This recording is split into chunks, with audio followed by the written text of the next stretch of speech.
Welcome to Kenton's videos. Enjoy the video. You already have data.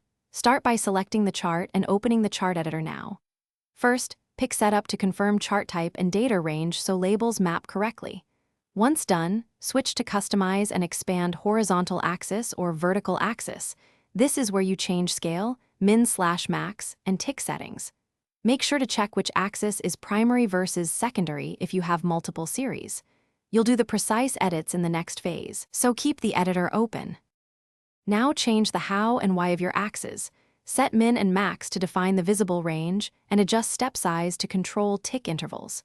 Then format labels, choose number format, add a prefix like $ or a suffix like %, and set decimal places for clarity. If data values require different scales, assign a series to the right axis and position it accordingly. Once you apply these settings, inspect the chart for correct alignment. Make sure grid lines still match the new scale. Finish by adding axis titles and checking label overlap. Adjust text angle or font size if labels collide.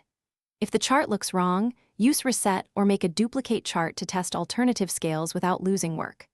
A common fix: ensure your axis values are numeric, not text. Convert or clean data if necessary.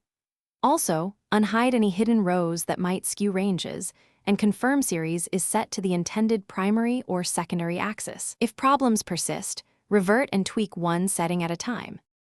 Thanks for watching. Consider subscribing if we helped you.